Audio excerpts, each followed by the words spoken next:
Et on se retrouve à présent avec le capote qui va être interviewé par Émilie et qui vont répondre à vos petites questions FAQ que vous avez pu poser sur leur Instagram. Hello, hello, et merci beaucoup d'être venu. D'ailleurs, c'est quoi vos prénoms ? Eva et moi c'est Lucas. Lucas, merci. Je te laisse la parole, Émilie. Du coup, je vais vous présenter. Alors, ici, on est avec le Capote, qui est un cote à projet qui a pour but de un peu délier les langues, d'ouvrir le débat sur la sexualité, etc. J'ai vu d'ailleurs que vous aviez plusieurs événements hebdomadaires, etc.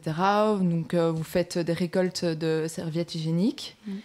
Vous faites également des distributions de préservatifs, de carrés de latex, de lubrifiants, si je ne me trompe pas. Et voilà.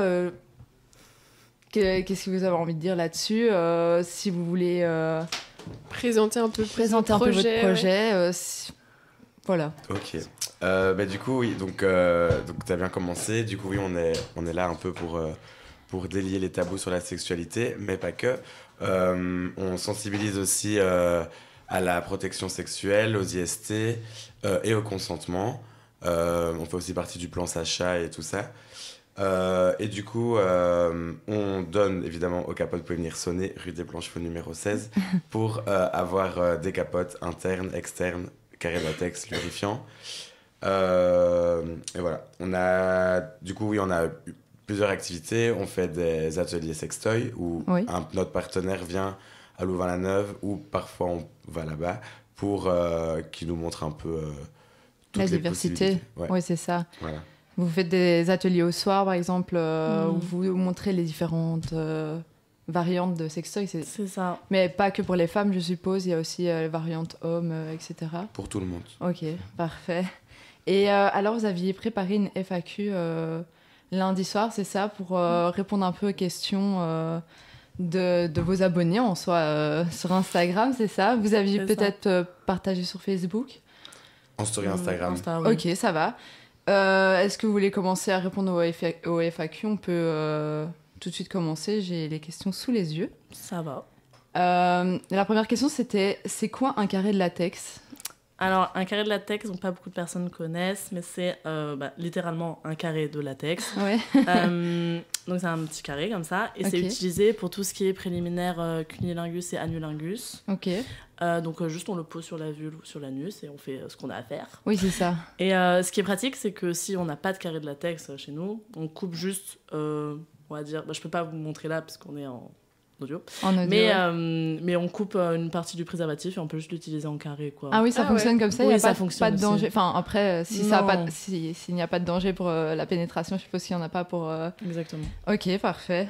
C'est vrai qu'il y a beaucoup de gens qui ne connaissent pas le carré de latex, j'en ai encore parlé il y a 2-3 jours, et les gens ne savent pas qu'il est possible de rester protégé, même quand c'est par voie orale, etc. Donc voilà. J'ai la deuxième question sous les yeux qui est « Est-ce que le lubrifiant sur la capote est suffisant pour la pénétration ?» Alors, très très bonne question. En fait, beaucoup de personnes pensent que... Enfin, juste utilisent les capotes, mettent la capote et puis commencent une pénétration. Mais en fait, souvent, ils se rendent compte qu'en fait, elle va craquer. Et en fait, c'est parce que ce n'est pas suffisant. Le lubrifiant qui est sur la capote, elle est vraiment utile juste pour dérouler la capote. Donc, il faut rajouter du lubrifiant en plus pour éviter qu'elle craque. Ah ouais. Et donc, voilà. Et ça, c'est peu importe la marque de la capote ou quoi. Enfin, c'est universel, quoi. Ouais. J'avais vu qu'il y avait certains lubrifiants qui étaient un peu acides. Enfin, pas acides, mais un peu attaquants, on va dire, pour le préservatif. Il n'y a pas de risque à ce propos ? Du coup, il y a, en effet, il y a des lubrifiants qu'on ne peut pas utiliser avec le latex. Ok. Donc, souvent, c'est recommandé d'utiliser du lubrifiant à base d'eau. Ouais. Ça, c'est le mieux pour utiliser avec un préservatif. Mais alors, oui, les préservatifs qui ont des goûts, des trucs spéciaux en mode qui sert à chauffer ou quoi, c'est pas l'idéal à utiliser avec un préservatif. Ouais, non, ça risque de craquer plus facilement que d'ordinaire. Ouais. Et la question suivante, c'est « Après combien de temps dois-je me faire dépister après un rapport à risque ?» Du coup, après un rapport à risque, le mieux c'est d'aller se faire dépister après environ 6 semaines parce qu'il y a des IST qui ne sont pas détectables dans le sang après 2 semaines par exemple. Okay.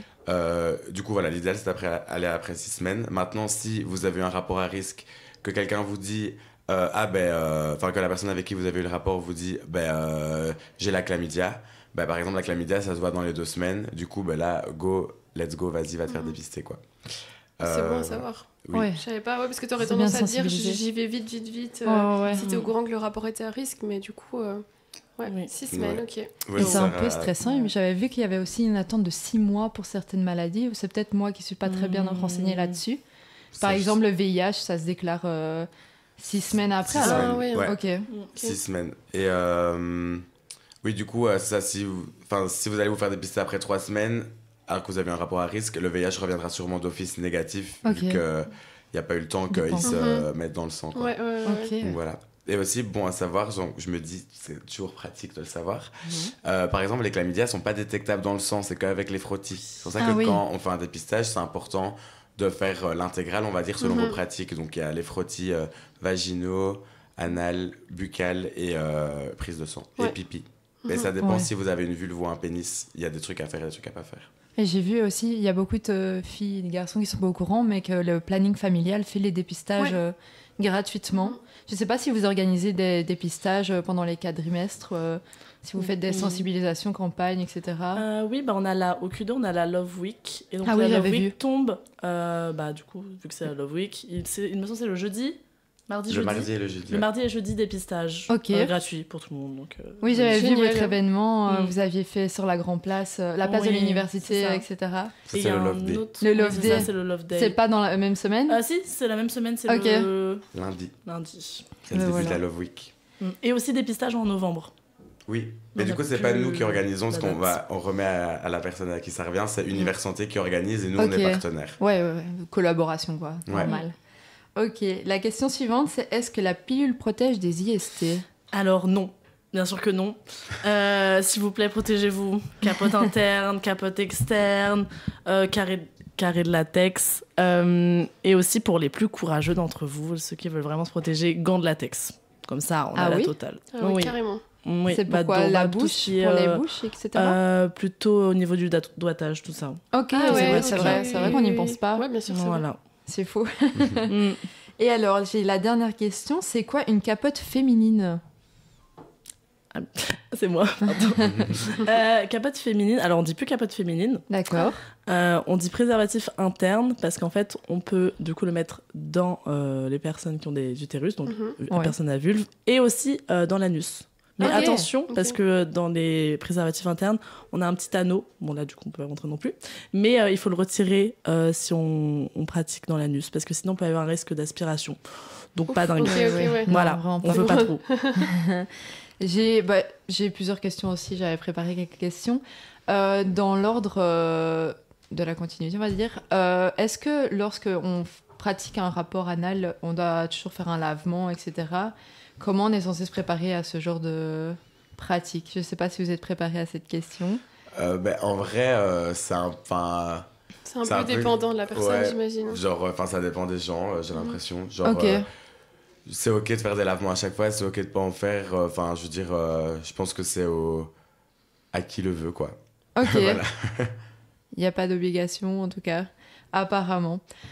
Est-ce qu'on peut continuer? On est toujours dans le bon. Tu as encore 3 minutes, donc je t'en prie. Parfait.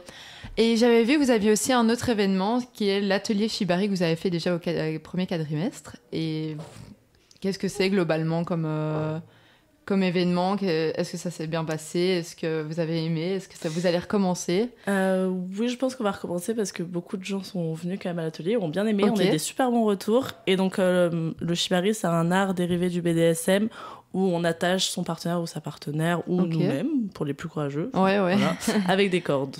Voilà. Ok.